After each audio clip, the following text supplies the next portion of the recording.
My daughter and her husband sold my $3 million ranch without permission. When he handed me $16,000 and said, "Go die somewhere else," I burst out laughing. The look on their faces when they found out what was buried there was priceless. If you're watching this, subscribe and let me know where you're watching from. Now, let me tell you how we got to this moment. Because, honey, this story is wilder than anything you'd see on daytime television. My name is Dorothy Williams, but everyone calls me Dot. I'm 68 years old, and 3 days ago, I discovered that my daughter Emma and her husband Jake had somehow managed to sell my ranch in Montana without my knowledge or signature. The same ranch I'd owned for 37 years. The same ranch where I'd buried my husband Robert after his funeral in 2018. Well, not literally buried him there. That would be illegal, and I'm many things, but stupid isn't one of them. I was sitting in my kitchen Tuesday morning, enjoying my coffee and working on a crossword puzzle, when Jake walked through my front door like he owned the place, which apparently he thought he did. "Morning, Dot," he said, not bothering to knock or even call ahead. His hair was slicked back with enough gel to lubricate a car engine, and he was wearing that smug expression he reserved for what he considered his greatest victories. "Jake," I said, not looking up from my puzzle. 7 letters for untrustworthy. I had a feeling the answer was right in front of me. He pulled out a chair and sat down uninvited. "We need to talk." "Do we?" I set down my pencil and finally looked at him. Jake Patterson was one of those men who thought an expensive suit could hide the fact that he had the moral backbone of a chocolate eclair. "What about?" He slid an envelope across my kitchen table. "The ranch has been sold. Here's your cut." I stared at the envelope like he'd just handed me a dead fish. "My cut?" $16,000, he said, his chest puffing out like a rooster who'd just learned to crow. "After expenses and commissions." "Of course." That's when I started laughing. I laughed so hard I had to wipe tears from my eyes. Jake's confident expression wavered like a candle in a hurricane. "Something funny?" he asked, his voice tighter now. "Oh, Jake," I managed between giggles. "You have no idea what you've just done." His face darkened. "Look, Dot, you're getting older. Emma and I decided it was time to liquidate some assets and get you into a nice assisted living facility, somewhere with activities and people your own age."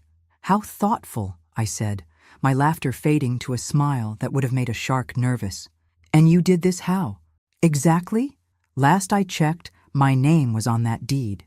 Jake waved his hand dismissively. "Emma has power of attorney, all perfectly legal." That was news to me. "Does she now?" "The papers were filed 6 months ago when you had that dizzy spell. Doctor's orders for your own protection." He stood up, straightening his tie. "The new owners take possession next week. You might want to start packing." After he left, I sat there staring at that envelope. $16,000 for a ranch worth $3 million. Even if Emma somehow had legal authority to sell, which I seriously doubted, this was highway robbery. But here's the thing about being 68 years old and having survived everything life could throw at me. You learn that sometimes the best revenge is simply knowing something your enemies don't. And Jake Patterson had no idea what he'd just sold. The law office of Harrison & Associates smelled like leather and false promises. I sat across from Thomas Harrison, a lawyer who looked young enough to be checking IDs at a bar, trying not to roll my eyes as he explained my limited options. "Mrs. Williams, I have to be honest with you," he said, shuffling through papers like he was dealing cards. "If your daughter does have power of attorney and acted within her legal authority—" "That's a big if," I interrupted. "I never signed any power of attorney papers." "Well, if you were experiencing cognitive issues at the time, you might not remember—" "Son," I said, leaning forward, "I may be 68, but I remember every detail of every day for the past 6 months, including the fact that I never had any dizzy spell requiring medical attention." He cleared his throat nervously. "Even so, proving fraud would require—" "What it would require," I said, standing up and gathering my purse, "is a lawyer who believes his client. Clearly, you're not that lawyer." I walked out, leaving young Thomas with his mouth hanging open like a screen door in a tornado. Back in my car, I called my old friend Margaret from my book club. Margaret had worked as a paralegal for 30 years before retiring, and she had the kind of practical legal knowledge that didn't come from law school. "Dot, honey, what's wrong?" she answered on the second ring. I explained the situation while driving home. Margaret's outrage was satisfying, but her advice was even better. You need Patricia Chen at Chen & Associates, she said. She specializes in elder fraud, and she doesn't lose. But more importantly, you need to start gathering evidence. Get copies of everything. The sale documents, the power of attorney paperwork, bank records, everything. Already on it, I said. Jake left the envelope with the sale paperwork. Amateur mistake. That afternoon, I spread the documents across my dining room table like I was planning a military campaign. The sale had gone through Pinnacle Real Estate, handled by an agent named Sandra Mills. The buyers were listed as Mountain View Development LLC. Interesting. Jake had told me it was a family looking for a private retreat. Corporate buyers usually meant development plans, shopping centers, housing developments, that sort of thing. I called Pinnacle Real Estate. Sandra Mills speaking. Hello, this is Dorothy Williams. I understand you recently handled the sale of my ranch on Willow Creek Road. There was a pause. Oh, Mrs. Williams. Yes, congratulations on the sale. Your daughter and son-in-law were so excited about helping you downsize. I'm sure they were. Can you tell me a bit about the buyers? Mountain View Development? They're planning something wonderful. A luxury resort and spa. Your property was perfect for their needs. A luxury resort. On my land, where I'd spent 37 years building a life. The sale went through very quickly, I said casually. Oh yes, they paid cash. $3.2 million. Such a relief when deals close that smoothly. $3.2 million. Jake had handed me $16,000. After I hung up, I sat in my rocking chair on the front porch, looking out at the mountains that had been my view for decades. The anger was building inside me like a storm system, but underneath it was something else. Something Jake and Emma had clearly forgotten about. I wasn't just some helpless old lady they could push around. I was Dorothy Williams, who had taught high school English for 35 years, who had dealt with teenage troublemakers, overprotective parents, and incompetent administrators, who had buried a husband and raised a daughter largely on my own, and who knew exactly what was buried in the southwest corner of my property, under the old oak tree where Robert used to sit and read his newspaper. Jake thought he was so clever, but he had no idea he'd just sold evidence that could destroy some very powerful people. Evidence I'd kept hidden for 7 years, waiting for the right moment. That moment had just arrived. Patricia Chen's office was everything Thomas Harrison's wasn't. Efficient, organized, and occupied by someone who actually listened when I spoke. Patricia was probably in her 50s, with silver-streaked hair and the kind of sharp eyes that suggested she'd heard every sob story and seen every scam. Mrs. Williams, I've reviewed the documents you provided, she said, setting down a thick folder. The power of attorney paperwork is questionable at best. The signatures don't match your usual handwriting, and there's no medical documentation supporting cognitive impairment. Because there wasn't any cognitive impairment, I said. I was as sharp 6 months ago as I am right now. I believe you. The question is, can we prove fraud before the sale becomes final? I leaned back in my chair, considering how much to tell her. Patricia, what would happen if it turned out the property contained something that made it legally impossible to sell? Her eyebrows rose. What kind of something? Hypothetically, if there were environmental issues, or historical artifacts, or, I paused, choosing my words carefully, evidence related to ongoing legal matters? Patricia set down her pen and looked at me directly. Mrs. Williams, is there something on that property that your daughter and son-in-law don't know about? Let's just say that when my husband Robert died 7 years ago, he left behind more than just memories. I'm going to need specifics if you want me to help you. I stared out her office window, watching people hurry by on the sidewalk below. People with their own secrets, their own buried truths. Finally, I made my decision. My husband worked for the County Planning Commission for 28 years, I began. He reviewed development applications, zoning requests, environmental impact studies, boring stuff mostly. Mostly? In 2015, he discovered that several major developments had been approved despite environmental violations. Wetlands destroyed, protected wildlife habitats cleared, water sources contaminated. All because the right people got paid off. Patricia's pen was moving rapidly across her legal pad. He had evidence? Photos, documents, recorded phone conversations, bank records showing payments to public officials. Robert was preparing to turn everything over to the FBI when he had his heart attack. What happened to the evidence? I smiled for the first time since walking into her office. I buried it in a waterproof container under the oak tree on the southwest corner of my property. Been there for 7 years, waiting. Mrs. Williams, are you telling me that your ranch is sitting on evidence of public corruption? I'm telling you that Mountain View Development LLC is one of the companies Robert was investigating. And if they're planning to build a resort on my land, they're going to get quite a surprise when they start digging. Patricia leaned back in her chair, a slow smile spreading across her face. Mrs. Williams, I think we're going to get along just fine. We spent the next hour developing a strategy. Patricia would file an injunction to stop the sale, claiming fraudulent power of attorney. Meanwhile, I would contact the FBI about the buried evidence. There's just one problem, Patricia said as I was gathering my things. If we reveal the evidence too early, your daughter and son-in-law might claim ignorance. We need to catch them in the act of trying to cover it up. Don't worry about that, I said, standing up. Emma and Jake think they're so much smarter than the old lady. They'll try to fix this quietly, and when they do, we'll have them exactly where we want them. Walking back to my car, I felt lighter than I had in months. For the first time since Jake had walked into my kitchen with his envelope of blood money, I had a plan. But first, I needed to make a phone call to an old friend at the FBI. Agent Sarah Morrison had been Robert's contact during his investigation. She'd been waiting 7 years for Robert's evidence to surface. It was time to make some people very, very nervous. Agent Sarah Morrison looked exactly the same as she had 7 years ago. Sharp suit, sharper eyes, and the kind of no-nonsense demeanor that suggested she'd seen enough corruption to fill a library. We met at a coffee shop downtown, far from prying eyes and curious ears. Dot, I have to admit, when you called, I thought you might finally be ready to hand over Robert's evidence, she said, stirring her coffee. I didn't expect to hear it was accidentally sold with your ranch. Life has a sense of humor, I said.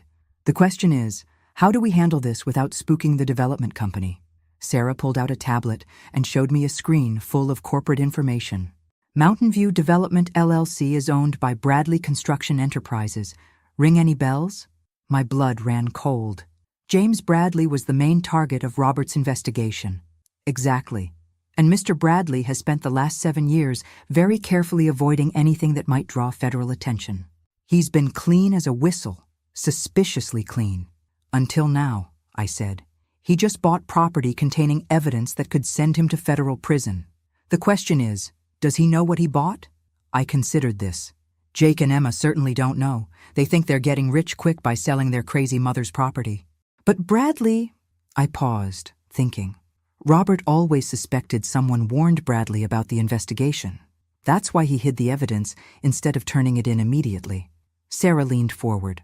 You think Bradley might know about the evidence? I think Bradley has been looking for it for 7 years. And now he thinks he owns the land where it's buried. We sat in silence for a moment, both understanding the implications.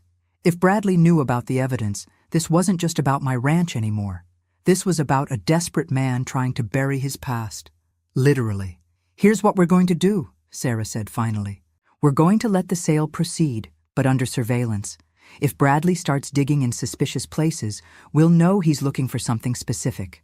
And if he finds it, he won't, because you're going to retrieve it first. I nearly choked on my coffee. I'm going to what? Dot, you're the only person who knows exactly where Robert buried that evidence. We need to get it before Bradley does, but we have to do it in a way that doesn't alert him to what we're doing. In case you've forgotten, I'm 68 years old. I'm not exactly built for midnight excavation projects. Sarah smiled. That's why you're going to have help. My partner, Agent Mike Torres, specializes in covert operations. He's also worked construction, so he knows how to dig quietly. The plan was insane, but it was also brilliant. I would go back to the ranch under the pretense of collecting personal items. Sarah's team would provide surveillance and support. We'd retrieve the evidence before Bradley's people found it. There's just one problem, I said. Emma and Jake will be watching me like hawks. They'll suspect something if I start digging around the property. Leave that to me, Sarah said. I have an idea. 2 hours later, I was driving back to the ranch with a story prepared. I'd called Emma and told her I wanted to collect some of Robert's personal effects. Specifically, his toolbox, and the antique fishing tackle he'd kept in the garage. Sentimental value, I'd explained. Emma had grudgingly agreed to meet me there. What I hadn't told Emma was that Robert's toolbox contained a metal detector and a small shovel, or that his fishing tackle was actually surveying equipment he'd used to mark the exact location where he'd buried the evidence. As I pulled into the driveway of what had been my home for 37 years, I saw Emma's car already there. She was standing on the front porch, checking her phone and looking impatient. "Mom, hurry up," she called out. "I have a yoga class at 4. "Of course you do, sweetheart," I said, getting out of my car. This won't take long. If only she knew how right she was. Emma followed me around the ranch like a suspicious guard dog, which would have been annoying if it wasn't so predictable. My daughter had always thought she was the clever one in the family, but she'd inherited her father's tendency to overthink simple situations. "Mom, why do you need all this old junk?" she asked, watching me load Robert's toolbox into my car. "It's just going to clutter up whatever apartment you end up in." "Sentimental value," I said, trying to look appropriately melancholy. "Your father spent hours with these tools, fixing things around the property. What I didn't mention was that fixing things had included installing motion sensor cameras and a sophisticated alarm system that Robert had used to monitor his evidence cache. The control unit was hidden in what looked like an ordinary tackle box. "I still can't believe you're making such a big deal about this," Emma continued. "Jake and I are trying to help you transition to a more manageable lifestyle." "How thoughtful," I said, hefting the tackle box. "Speaking of Jake, where is he today?" "Meeting with the development company. They want to start surveying the property next week." "Interesting." I wondered if Jake had any idea who he was really dealing with. "Mom, can we please hurry this up?" Emma glanced at her Apple Watch for the 3rd time in 5 minutes. "I really do have plans." "Of course, dear. Just one more thing." I walked toward the southwest corner of the property, where the old oak tree cast long shadows across the ground. Emma trailed behind me, her designer heels sinking into the soft earth with each step. "Why are we going way out here?" she asked. "Your father's fishing chair," I said, pointing to an old aluminum chair that had indeed been Robert's favorite spot for reading the newspaper. "I want to keep it." What Emma didn't notice was me casually stepping off the distance from the tree to the large boulder Robert had used as a landmark, 15 feet northeast, just like he'd written in his notes. The evidence was buried 3 feet down in a case designed to survive decades underground. As I folded up the chair, I caught sight of a black SUV parked on the road about a 1/4 mile away. Too far to see clearly, but I had a feeling it wasn't there by coincidence. "Okay, that's everything," I said, starting back toward my car. "Thank you for your patience, Emma." "Finally," she muttered, following me. "Mom, I hope you understand that Jake and I are doing this for your own good. You can't live out here alone forever." "I'm sure you believe that," I said, loading the chair into my trunk. As we drove away in our separate cars, I watched Emma in my rearview mirror. She was already on her phone, probably calling Jake to report that her crazy mother had collected some worthless junk and hadn't caused any trouble. If only she knew that her crazy mother had just completed the reconnaissance phase of an FBI operation. That evening, I met Agent Torres at a diner 20 miles from town. Mike Torres was younger than I'd expected, probably early 30s, with calloused hands and the kind of quiet competence that suggested he'd done this sort of thing before. "Mrs. Williams, Agent Morrison briefed me on the situation," he said, sliding into the booth across from me. "We'll go in tomorrow night, 2 a.m., in and out in 30 minutes. What about security? Your ranch doesn't have active security systems anymore. We checked, but the development company has started posting guards during the day. Night should be clear." I pulled out a hand-drawn map I'd created from Robert's notes. "The cache is here, 15 feet northeast of the oak tree. Metal container, about the size of a briefcase, buried 3 feet down." Mike studied the map. "Access route? There's an old logging road that comes in from the north. It connects to the county road about a mile past the main entrance. Robert used it when he wanted to move around the property without being seen." "Perfect. We'll park there and hike in.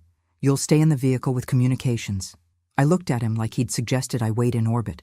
"Agent Torres, I've been walking this property for 37 years. I know every rock, every tree, every gopher hole. You're going to need me to find that cache quickly and quietly. Mrs. Williams, with respect, this could be dangerous. If Bradley's people are watching the property, then you'll need someone who can move around without triggering every motion detector and camera they've installed, I interrupted. I helped Robert set up the original security system. I know how to avoid it. Mike looked uncertain, but I could see him weighing the practical benefits against his obvious concerns about bringing a 68-year-old civilian on a covert operation. Look, Agent Torres, I said, leaning forward. I taught high school for 35 years. I've dealt with teenage drug dealers, gang members, and administrators with the moral flexibility of rubber bands. A few corporate security guards don't scare me. He almost smiled at that. All right, Mrs. Williams. But we do this my way. Understood? Perfectly. As I drove home that night, I felt a familiar tingle of anticipation. Tomorrow night, I would finally finish what Robert had started, and Jake and Emma would learn that their elderly mother was full of surprises, some of them pleasant, others not so much. The logging road was darker than I remembered, with tree branches scraping against Mike's surveillance van like skeletal fingers. I sat in the passenger seat, wearing black clothes that made me feel like I was auditioning for a very senior version of a spy movie. Radio check, Mike whispered into his headset. Alpha team in position. Sarah's voice crackled through the speaker.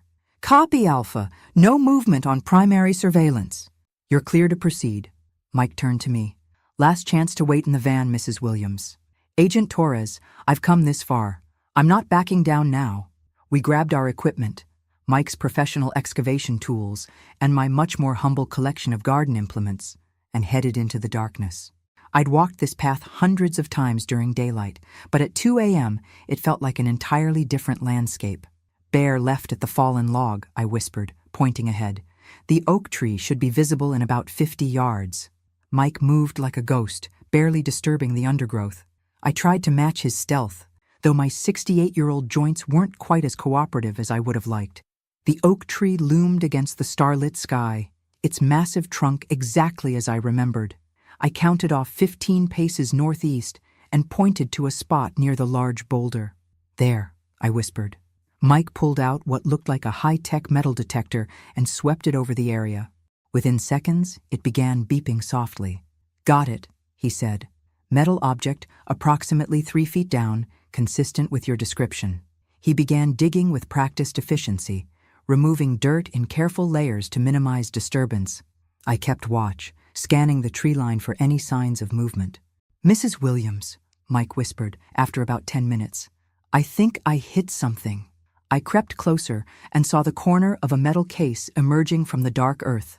My heart pounded as Mike carefully cleared the dirt away, revealing a large waterproof container that had been Robert's insurance policy.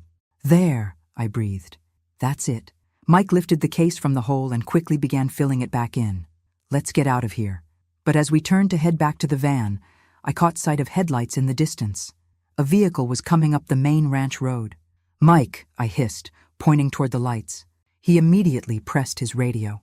Alpha to base, we have incoming vehicle. ETA, 2 minutes. Copy, Alpha. Can you reach extraction point? Mike looked at the distance we'd have to cover and shook his head. Negative. Too much open ground. The headlights were getting closer. In the darkness, I could make out at least 2 vehicles, moving slowly like they were searching for something. This way, I whispered, leading Mike toward a cluster of boulders near the creek. It wasn't perfect cover, but it would have to do. We crouched behind the rocks as the vehicles reached the oak tree area. Car doors slammed, and I heard voices carried on the night air. You sure this is the right spot? A man asked. GPS coordinates match, another voice replied. Bradley was very specific about this location. My blood ran cold. Bradley's people were looking for the same cache we'd just retrieved. Start setting up the equipment, the first man ordered.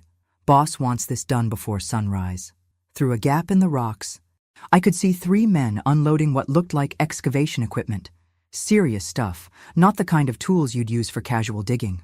Mike pressed his radio again. Base, we need immediate extraction. They're setting up to dig right where we just were. Copy, Alpha. Beta team moving to secure alternate route. We waited in tense silence as Bradley's people began their search. They had metal detectors too, but they were sweeping in a grid pattern that would take them much longer to cover the same ground. After what felt like hours, but was probably only 20 minutes, Mike's radio crackled again. Alpha, Beta team in position. Move north to secondary extraction point. We slipped away from our hiding spot and made our way carefully through the darkness. Behind us, we could hear the sounds of digging and increasingly frustrated voices as Bradley's people realized they weren't finding what they'd expected. When we finally reached the van, I was shaking, not from fear, but from adrenaline and the satisfaction of knowing we'd beaten them to the prize. Mrs. Williams, Mike said as we drove away, that was some of the best covert maneuvering I've seen from a civilian. I told you, I said, patting the metal case beside me. High school was excellent training for dealing with criminal behavior. As we headed back to town, I thought about Jake and Emma, probably sleeping peacefully in their beds, unaware that their simple real estate scam was about to become the center of a federal investigation. Tomorrow, I would call Patricia Chen and set the next phase of my plan in motion. But tonight, I allowed myself a moment of quiet satisfaction. Robert's evidence was finally safe, and Bradley's people were about to discover that sometimes the old lady wins. The contents of Robert's cache exceeded even my expectations. Spread across Patricia Chen's conference table were documents, photographs, and recordings that painted a picture of corruption so extensive it would make front-page news for weeks. Mrs. Williams, this is extraordinary, Patricia said, examining a series of bank records. Your husband documented bribes totaling over $2 million. Agent Morrison nodded grimly. And these phone recordings of Bradley discussing payoffs to county commissioners. This is exactly what we needed to build an airtight case. I picked up a photograph showing Bradley handing an envelope to County Commissioner Williams. Robert always said timing was everything in politics and poker. Speaking of timing, Sarah said, Bradley's people spent 6 hours digging last night before giving up. Our surveillance team reported they seemed increasingly agitated as the night went on. Any word on what Jake and Emma know? I asked. Patricia consulted her notes. My sources at the courthouse say they filed an emergency motion this morning, trying to expedite the sale closure. They're nervous about something. That afternoon, Jake called me for the first time since delivering his insulting envelope. His voice had lost its usual smugness, replaced by something that sounded suspiciously like panic. We need to talk, he said without preamble. Do we? I thought our conversation was finished when you handed me $16,000 for my $3 million ranch. Look, there might be some complications with the sale. The buyers are asking questions about the property history. What kind of questions? There was a pause. Environmental stuff, previous land use, whether there might be any surprises buried on the property. I almost laughed. Surprises? Jake, I lived there for 37 years. What kind of surprises could there be? That's what I told them, but they seemed to think... He stopped, clearly struggling with how much to reveal. They want to do some exploratory digging before finalizing the purchase.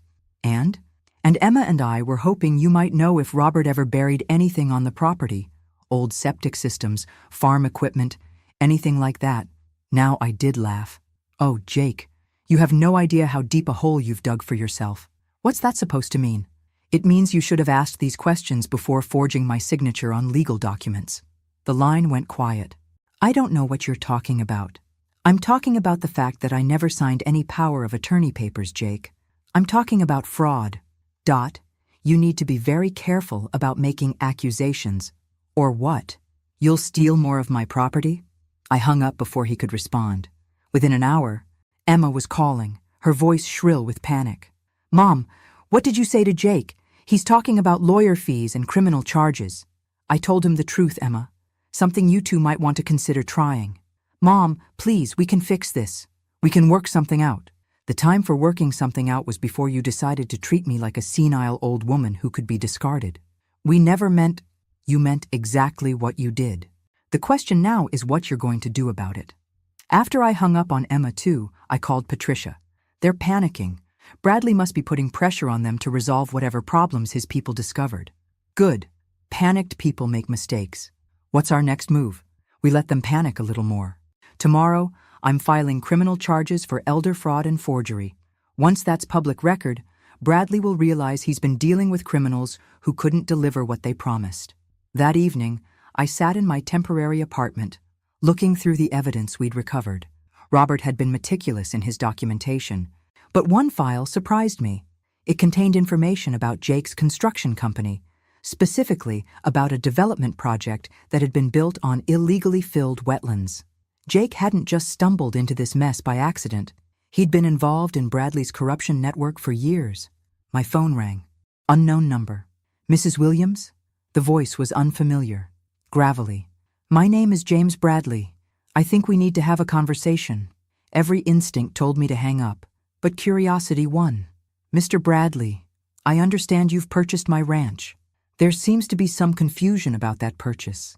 I'm hoping we can resolve it like civilized people. I'm always in favor of civilized conversation. Excellent. Would you be available to meet tomorrow afternoon? I have some questions about your property. I'm sure you do. What time? After we arranged to meet at a restaurant downtown, I immediately called Sarah. Bradley wants to meet with me directly. Absolutely not. It's too dangerous. Sarah, this might be our only chance to get him to incriminate himself. If he's desperate enough to contact me directly, he's going to say something stupid. And if he's desperate enough to hurt you, then you'll have him for assault on top of everything else. Besides, we'll meet in a public place. I'll wear a wire. There was a long pause. Dot, you realize this isn't a game, right? Bradley has already killed to protect his secrets. What do you mean? 3 people who worked on Robert's original investigation died in accidents over the past 7 years. Car crashes, construction accidents, a house fire, all ruled accidental. But the implications hit me like a physical blow. You think Bradley had them killed? I think Bradley is a very dangerous man who's running out of options. That night, I lay awake thinking about Robert, about the risks he'd taken to expose the truth, about the courage it had taken to bury that evidence instead of turning it in immediately, knowing it might be needed someday. Tomorrow, I would face the man who might have killed my husband's sources, the man who thought he could intimidate a 68-year-old woman into giving up everything she'd worked for. He was about to learn that some old ladies don't intimidate easily. The restaurant Bradley chose was the kind of place where powerful men made deals they didn't want recorded. Dark wood paneling, thick carpets that absorbed sound, and tables spaced far enough apart for private conversations. I arrived 15 minutes early, wanting to observe Bradley before he saw me. Agent Morrison's surveillance team was positioned around the restaurant, and I wore a wire that was so sophisticated it looked like a hearing aid. Bradley walked in exactly on time, and I recognized him immediately from Robert's surveillance photos. He was smaller than I'd expected, with the kind of soft build that suggested too many business lunches, but his eyes had the calculating coldness of a man who was used to getting what he wanted. Mrs. Williams, he said, sliding into the booth across from me. Thank you for agreeing to meet. Mr. Bradley, I have to admit, I'm curious about what brings a busy developer to seek out a retired teacher. He smiled, but it didn't reach his eyes. I think we have a mutual problem that requires a creative solution. Do we? Your daughter and son-in-law led me to believe they had clear title to your ranch. It seems that may not be the case. I sipped my coffee and waited for him to continue. I've invested considerable resources in acquiring that property for a specific development project. Now I'm hearing about potential legal challenges. That must be frustrating. It is, particularly since my geological surveys suggest there may be complications on the property. What kind of complications? Bradley leaned forward. Mrs. Williams, let's speak plainly. I have reason to believe your late husband may have buried certain materials on your ranch. Materials that could prove embarrassing to various parties. Embarrassing? Damaging. Potentially catastrophic. The waiter appeared to take our lunch orders. Bradley ordered the salmon. I chose the soup, figuring I might need to leave quickly. Mr. Bradley, I said once we were alone again, are you suggesting my husband was involved in something illegal? I'm suggesting your husband was a man who collected information. Information that certain people would pay handsomely to recover. How handsomely? $2 million, cash, for the exact location of whatever your husband buried. I almost choked on my coffee. $2 million. Plus, of course, we'd resolve the legal issues with your ranch sale. Everyone walks away happy. And if I don't know where anything is buried? Bradley's expression hardened. Mrs. Williams, I've done my research. Your husband was methodical, careful. He wouldn't have hidden something that important without telling his wife where to find it. You seem to know a lot about my husband's habits. I knew Robert personally. We had several conversations over the years. The way he said it sent chills down my spine. What kind of conversations? The kind where I tried to convince him that some secrets are better left buried. Unfortunately, Robert was idealistic. He believed in justice over practicality. Our food arrived, giving me time to process the implication. Bradley was admitting he'd known about Robert's investigation all along. "Mr. Bradley, are you threatening me? I'm offering you a business proposition. $2 million for information that frankly isn't worth the paper it's printed on anymore. The people involved have moved on, retired, died of natural causes. There's no point in dredging up ancient history. Ancient history that's worth $2 million to you?" He set down his fork and looked at me directly. "Mrs. Williams, I'm going to be very clear. I need that information. I'm willing to pay for it, but I'm also willing to pursue other options if necessary." "Other options?" "Your daughter and son-in-law have committed several felonies in the course of this transaction. Forgery, fraud, elder abuse. I could ensure those charges disappear, or I could ensure they stick. Your choice." The threat was crystal clear. Bradley was willing to sacrifice Jake and Emma to get what he wanted. "I need time to think about this," I said. "Of course, but not too much time. My development schedule is very tight." As Bradley left the restaurant, I sat there feeling sick. Not from fear, but from rage. This man had terrorized my husband for years, possibly murdered his colleagues, and now thought he could blackmail me using my own daughter. I pulled out my phone and called Patricia. "We need to accelerate our timeline." "What happened?" "Bradley just confessed to knowing about Robert's investigation, and he threatened Jake and Emma." "That's perfect. We have him on tape threatening you. We have him being careful with his words. But Patricia, there's something else. He offered me $2 million for information about where Robert buried his evidence." $2 million? That means the evidence is worth far more than we thought. That afternoon, Sarah and I reviewed the recording. Bradley had been skillful in his phrasing, never directly admitting to crimes, but making his intentions clear. "It's enough to bring him in for questioning," Sarah said, "but it's not enough to convict him. What do we need? We need him to do something desperate, something that proves he's willing to commit crimes to get that evidence." I thought about Jake and Emma, panicking in their expensive house, realizing they'd been played by professionals. About Bradley, probably planning his next move. "I have an idea," I said, "but you're not going to like it." "Why do I already know I'm not going to like it?" "Because it involves me going back to the ranch." "Absolutely not," Sarah said for the third time. "We're not using you as bait. Sarah, think about it. Bradley believes I know where the evidence is buried. If I go back to the ranch, he'll follow me. And when he does, we'll have him for trespassing, attempted theft, and whatever else he tries." We were sitting in the FBI field office, surrounded by surveillance photos and case files. Patricia had joined us, and she looked as skeptical as Sarah did. "Bradley has killed people," Patricia said. 3 people that we know of. Allegedly killed people. And besides, he's not going to hurt me if he thinks I'm leading him to what he wants." "And what happens when you don't produce any evidence?" I smiled. "Who says I won't?" Sarah leaned forward.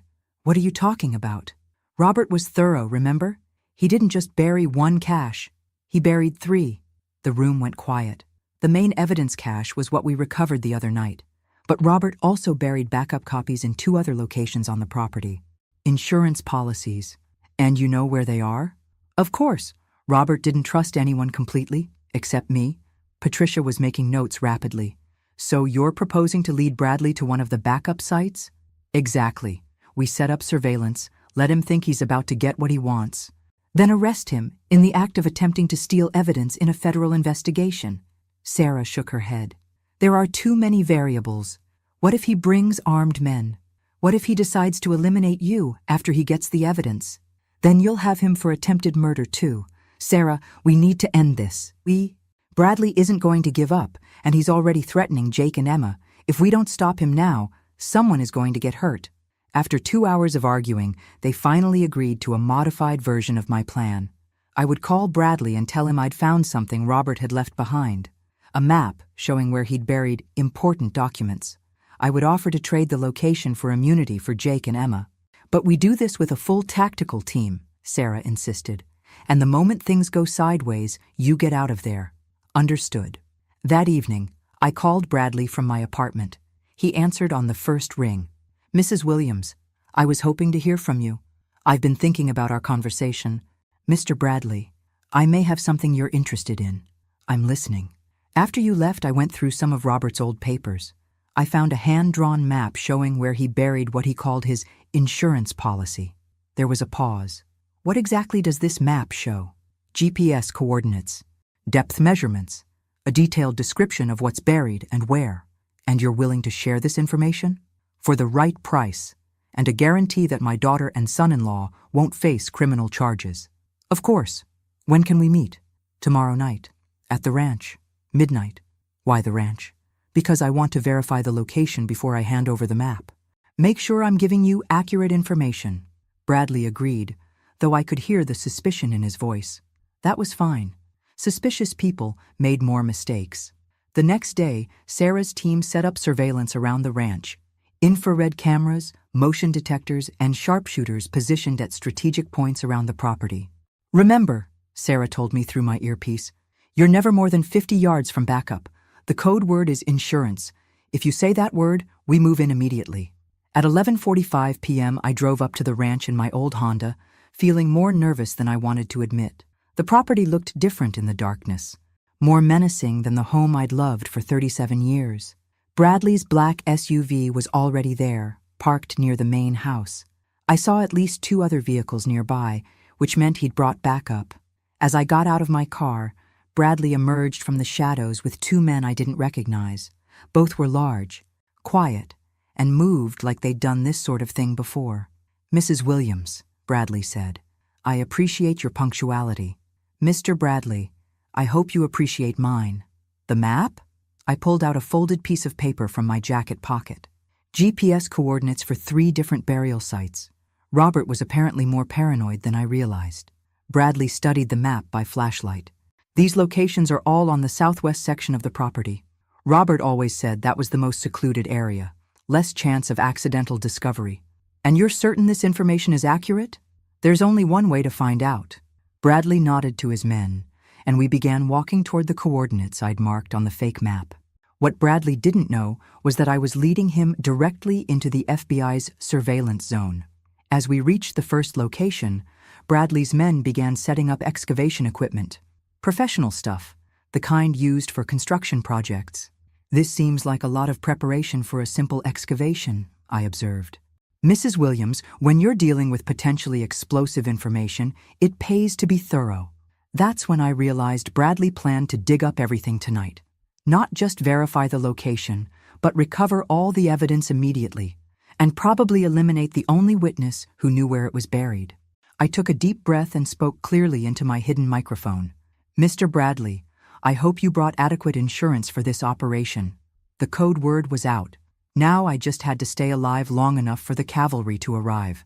The FBI tactical team moved like ghosts through the darkness. One moment Bradley and his men were setting up their equipment. The next, they were surrounded by federal agents with automatic weapons. "FBI, nobody move!" Bradley's men immediately dropped their shovels and raised their hands, but Bradley himself seemed almost relieved, as if he'd been expecting this moment for years.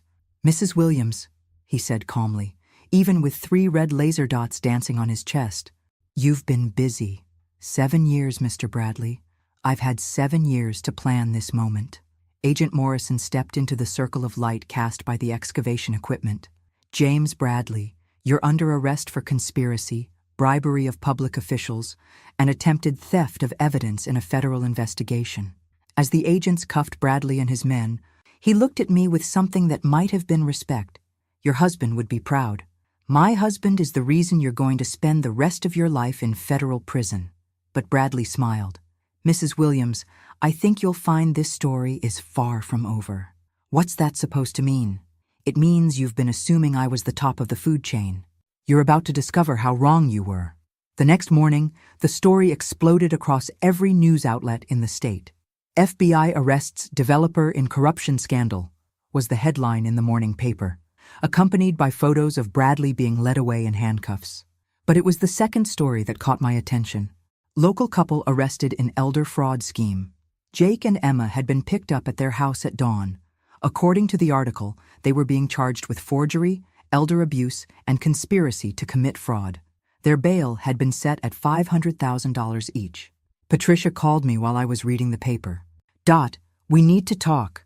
Bradley's lawyer is claiming his client is willing to cooperate in exchange for reduced charges. Cooperate how? He says Jake Patterson has been laundering money for a network of corrupt officials for the past 5 years, that the ranch sale was just one part of a larger scheme. I felt sick. How large? According to Bradley, Jake's been handling millions of dollars in illegal payments. The ranch money was supposed to be used to pay off a federal judge who was about to rule on a case that could have exposed the entire network. A federal judge? Judge Harrison Wickham. He's been on the federal bench for 15 years, and apparently he's been taking bribes for most of that time. The name meant nothing to me, but the implications were staggering. This wasn't just about local corruption anymore. This was about a network that reached into the federal court system. Patricia, what does this mean for Jake and Emma? It means they're in far more trouble than we originally thought, but it also means they might be willing to cooperate if it keeps them out of federal prison. That afternoon, I did something I hadn't done in months. I drove to Jake and Emma's house. The place looked different now, smaller somehow, less impressive. The expensive cars were gone, probably seized by the FBI. The manicured lawn was already showing signs of neglect. Emma answered the door in sweatpants and a t-shirt, her usual designer wardrobe nowhere in evidence. She looked like she'd aged 10 years overnight. "Mom," she said, her voice barely above a whisper. "Emma, I suppose you've come to gloat. I've come to talk." She led me into the living room, where Jake sat, hunched over a laptop, probably trying to figure out how to pay for lawyers they couldn't afford. "Jake," I said. He looked up, and I was shocked by the change in him. The arrogant confidence was gone, replaced by the hollow expression of a man who'd realized he was completely out of his depth. "I want you to know—" "Stop," I said. "Before you say anything, you should know that everything you say to me might end up being used in court." They both stared at me. "The FBI offered me a deal," I continued. "If I can convince you two to cooperate fully with their investigation, they'll recommend reduced charges." "What kind of reduced charges?" Jake asked. "Instead of 10 to 15 years in federal prison, you might be looking at 2 to 3 years, plus restitution." Emma started crying. "Mom, we're so sorry. We never meant for it to go this far." "Emma, the time for apologies was before you forged my signature. What I need to know now is whether you're willing to tell the FBI everything you know about Bradley's operation." Jake closed his laptop. "If I cooperate, these people will kill me. You don't understand who we're dealing with." "I understand perfectly, Jake. But you have 2 choices: help the FBI or spend the rest of your life in prison while the real criminals go free." I spent an hour explaining what the FBI had discovered, watching their faces as they realized how completely they'd been manipulated by Bradley and his associates. "The ranch sale was never about getting you money," I said finally. "It was about getting Bradley access to Robert's evidence. You were just tools." "But we needed that money," Emma said. "Jake's business was failing, and we had debts. And instead of asking for help, you decided to steal from me." The room went quiet. "Mom," Emma said finally, "if we cooperate, if we tell them everything, can you ever forgive us?" I looked at my daughter, remembering the little girl who used to help me plant flowers in the garden, who brought me dandelions and called them the most beautiful flowers in the world. "Emma, forgiveness isn't something you earn by cooperating with the FBI, but it might be something you earn by spending the next few years proving you understand the difference between right and wrong." That evening, Jake and Emma met with Agent Morrison and agreed to full cooperation. Within hours, the FBI had enough information to arrest 6 more people, including Judge Wickham and 2 county commissioners. But as I watched the news coverage of the expanding investigation, I couldn't shake Bradley's words. This story is far from over. Something told me he was right. The final revelation came 3 weeks later, during what was supposed to be a routine meeting with Agent Morrison. Sarah had called me to her office to review my testimony for the upcoming trials, but her expression suggested something more significant. "We've been analyzing the financial records Jake provided," she began. "We've uncovered something that changes everything. What kind of something? Sarah pulled out a thick folder. Judge Wickham wasn't just taking bribes. He was the central coordinator for the entire corruption network. Every major development project in the region for the past 15 years went through his court for environmental approval, zoning disputes, or contract enforcement. And he made sure the right people won. Exactly. But here's the part that's going to shock you. The network didn't start with Bradley. It started with your husband's boss at the county planning office. My blood ran cold. Commissioner Davidson? Robert's direct supervisor for 28 years. The man who assigned him to review all those development applications. I sank into my chair as the implications hit me. Robert wasn't investigating corruption. He was being used to provide it. Davidson was feeding Robert false environmental reports, manipulated surveys, doctored financial statements. Every development Robert approved was based on fraudulent information Davidson provided. But Robert discovered the truth. Eventually, that's when he started his real investigation, documenting how Davidson and his network were using the planning office to facilitate illegal development projects. Sarah pulled out another document. But here's the part that ties everything together.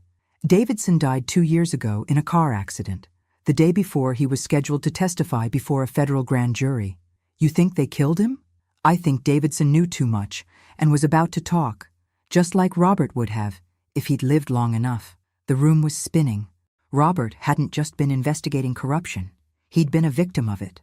For years, he'd unknowingly facilitated the very crimes he eventually died trying to expose. Sarah, there's something I need to tell you about Robert's death. What about it? He didn't die of a natural heart attack. Sarah leaned forward. What do you mean? The night before he died, Robert told me he was going to contact the FBI the next morning. He had everything ready. Documents, recordings, financial records. He was finally going to turn it all in. And he went to bed that night perfectly healthy, excited even. He said he felt like a weight was being lifted off his shoulders. What are you saying? I'm saying Robert was murdered, and I've been carrying that knowledge for 7 years, waiting for the right moment to prove it. I reached into my purse and pulled out a small vial containing a white powder. What is that? Digitalis. I found it in Robert's coffee cup the morning after he died. I had it tested by a private lab, but I never told anyone because I knew whoever killed him was still out there. Sarah stared at the vial. Digitalis causes heart failure that's virtually undetectable without specific testing. And since Robert had no history of heart problems, no one thought to look for it. Why didn't you come forward before now? Because I knew Robert's killer was someone with access to our house. Someone he trusted enough to accept a cup of coffee from. Someone who knew about his investigation. Davidson. Davidson visited our house the night Robert died. Said he wanted to discuss the next day's testimony, coordinate their stories. I made coffee, then went to bed early. When I woke up, Robert was dead. Sarah was already reaching for her phone. We need to exhume Davidson's body, test for similar compounds. If he was murdered too, his killer might have used the same method. 2 days later, the forensic results confirmed what I'd suspected for 7 years. Davidson's remains showed evidence of the same digitalis compound that had killed Robert. But the biggest surprise came when the FBI traced the source of the poison. It had been purchased by Judge Wickham's wife, a retired pharmacist who had access to medical-grade compounds. Mrs. Wickham has agreed to cooperate, Agent Morrison told me.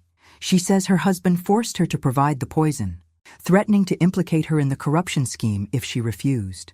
So Wickham killed both Robert and Davidson, and probably the 3 other potential witnesses who died in accidents over the past 7 years.